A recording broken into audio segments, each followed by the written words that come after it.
నవలన నీ వలన కలిగి ఎంతో వెన్న చలి నాలోన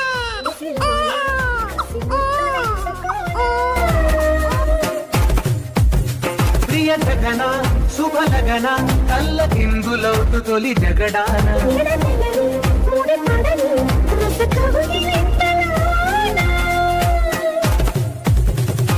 కదులనే వేగి కలలుగా చేసి కలిసిపోదాం